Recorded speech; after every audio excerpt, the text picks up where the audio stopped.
মাত্র 1 মিনিটে আপনার ফেসবুক পেজের নামটা পরিবর্তন করতে পারবেন। হ্যাঁ ভাই, আপনি চাচ্ছেন আপনার পেজের নামটা পরিবর্তন করতে। ধরেন আপনি এক নাম দিয়ে খুলছেন, এখন আপনার নামটা পছন্দ হইতাছে না, আপনি নামটা চেঞ্জ করতে চাচ্ছেন, কিন্তু আপনি যখন চেঞ্জ করতে যান তখন কিন্তু 60 দিন দেখায়। তো এটা কিভাবে আপনি মাত্র 1 মিনিটের মাধ্যমে আপনার পেজের নামটা পরিবর্তন করবেন, তার জন্য আজকের এই ভিডিওটা সম্পূর্ণরূপে দেখবেন। আশা করি আপনারা নামটা পরিবর্তন করতে পারবেন।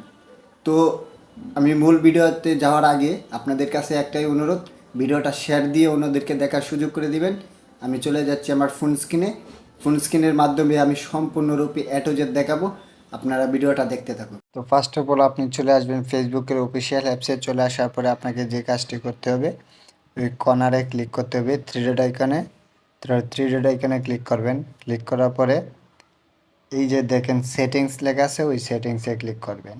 ঠিক আছে, সেটিংসে ক্লিক করার পরে একটু নিচে স্ক্রল করবেন।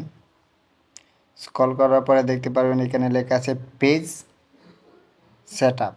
ঠিক আছে, এই পেজ সেট আপে আপনাকে ক্লিক করতে হবে। ক্লিক করার পরে এখানে দেখেন এই অনেক কিছু লেখা আছে। ঠিক আছে, এই যে page name, page access, page history, page status, page recommendation. যেহেতু আমি আপনাদেরকে পেজের নাম পরিবর্তন করে দেখাবো, সেক্ষেত্রে আমাকে কী করতে হবে, নেমের উপরে ক্লিক করতে হবে। ওই যে এখানে ক্লিক করলাম। ক্লিক করার পরে এই যে এই নামটা আমি চেঞ্জ করব। ঠিক আছে, তো এর জন্য আমি কি করতে হবে, একটু অপেক্ষা করে নামটা দিয়ে দিই।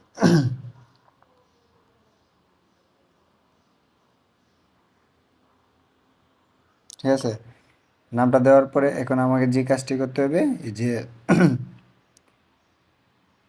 এই আপনার এইখানে রিভিউ অপশনে রিভিউ চেঞ্জ, এখানে আপনাকে ক্লিক করতে হবে। ক্লিক করার পর দেখেন নামটা কিন্তু অলরেডি চেঞ্জ হয়ে গেছে। দেন হচ্ছে আপনাকে কী করতে হবে, সাবমিট অপশনে ক্লিক করতে হবে। এই যে সাবমিট ফর অ্যাপ্লাইড, এখানে ক্লিক করতে হবে। তো ক্লিক করার পরে তো দেখতে পাচ্ছেন আমার পেজের নামটা কিন্তু অলরেডি সরাসরিভাবে চেঞ্জ হয়ে গেছে। দেখেন এসবি টিউটোরিয়াল বিডি। ঠিক আছে, তো ভিডিওটা এতক্ষণ পর্যন্তই, আশা করি বুঝতে পারছেন। এভাবে আপনারা চাইলে আপনার পেজের নাম পরিবর্তন করতে পারেন। তো ভিডিওটা এতক্ষণ পর্যন্ত দেখার জন্য অসংখ্য ধন্যবাদ। আর যারা আমার পেজে নতুন আছেন অবশ্যই লাইক কমেন্ট শেয়ার করে দিয়ে পাশে থাকবেন।